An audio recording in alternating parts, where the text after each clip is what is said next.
Hey there! Today we're talking about the biggest mistakes beginners make with raised beds. If you avoid these mistakes, your raised bed will flourish. Let's get into it. Raised beds seem simple. You build a frame, fill it with soil, plant what you want, and wait for things to grow. That is why so many beginners are surprised when their raised bed becomes harder to manage than they expected. The plants dry out too fast, the bed gets overcrowded, harvesting becomes awkward. Things start strong, then get messy. The good news is that most raised bed problems are not complicated. They usually come down to a few setup mistakes that are easy to avoid once you know what to look for. So in this video, I want to walk through the biggest mistakes beginners make with raised beds, and more importantly, how to make smarter choices from the beginning. Mistake number 1, putting the raised bed in the wrong spot. This is probably the most important decision, because if the location is wrong, everything becomes harder after that. A lot of beginners place a raised bed wherever there is open space, without really thinking through sunlight, access, watering, or convenience. But raised beds work best when they are in a location you can actually support consistently. That means enough sun for what you want to grow. It means a spot that is easy to reach. And it means a place where watering does not become a chore every single day. A bed can look great in the back corner of the yard, but if it is far from a hose, hard to reach, or only gets partial sun, that decision will keep creating problems. The better approach is to choose the location first based on how you will actually use the bed. Think about sunlight. Think about your watering setup. Think about how often you will walk past it, check it, harvest from it, and maintain it. A raised bed should be in a spot that supports consistency, not just a spot that happens to be empty. Mistake number 2, making the bed too wide or awkward to work with. This is one of the most common beginner mistakes because it seems harmless at first. People often build a raised bed that looks generous and spacious, but once the plants go in, they realize they cannot easily reach the center. That leads to stepping into the bed, compacting soil, damaging plants, or just avoiding the areas that are hardest to reach. A raised bed works best when you can comfortably access everything without climbing into it. That is what makes the bed easier to plant, weed, prune, and harvest. If the bed is too wide, even simple maintenance becomes frustrating. And once something becomes frustrating, it usually gets neglected. The better approach is to keep access in mind from the beginning. A bed should feel easy to work from both sides. The path around it should feel usable, not squeezed in as an afterthought. And the overall layout should support movement, not just planting space. A raised bed garden should not just look organized, it should function smoothly. Mistake number 3, overcrowding the bed. This is the mistake that shows up fastest. Beginners are excited. The bed is empty, the plants are small, and it is very tempting to fill every bit of open space. At first, it looks efficient. A few weeks later, it looks crowded. The problem with overcrowding is that it creates competition. Plants start fighting for light, airflow, water, and nutrients. Harvesting becomes harder.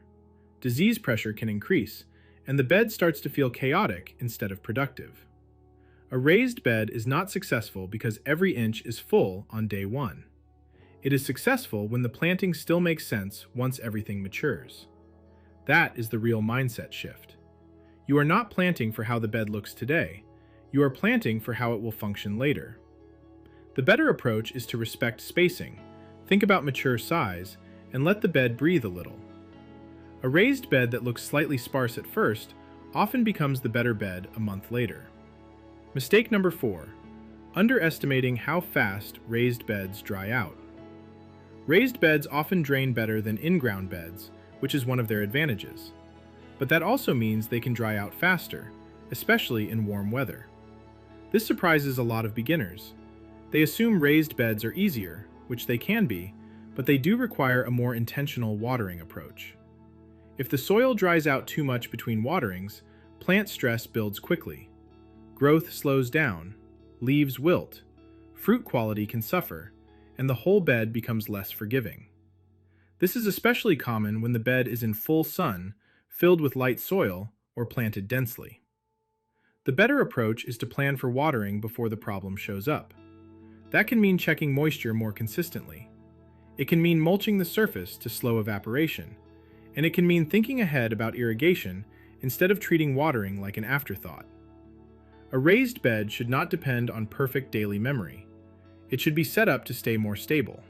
Mistake number 5. Treating the soil like a one-time decision. A lot of beginners put a lot of effort into filling a raised bed once and then assume that part is done forever. But raised bed soil is not static. Over time, it settles. Nutrients get used, organic matter breaks down, and the condition of the soil keeps changing with the seasons and with what you grow. If the soil is ignored, the bed may still produce for a while, but performance usually starts slipping. Plants become less vigorous, water behavior becomes less consistent, and the bed loses some of the advantage that made raised beds appealing in the first place. The better approach is to think of soil as an ongoing system. That means topping it up when needed, refreshing it with compost or organic matter, paying attention to how it holds moisture, and noticing when the bed is no longer performing the way it did at the start. Healthy raised beds are not just built, they are maintained. Mistake number 6. Building the bed without a layout plan. This mistake is easy to overlook because it does not always show up immediately. The bed gets built, the plants go in, things start growing. But over time, the layout problems become obvious. Maybe taller plants shade smaller ones. Maybe harvesting one crop means reaching across another. Maybe the spacing makes no sense once everything fills in. Maybe the whole bed feels improvised instead of intentional. That is because planting without a layout plan usually creates friction later. The better approach is to think through the bed before planting. Where will taller crops go? Where does access need to stay open? What plants are going to spread, climb, or take over more space?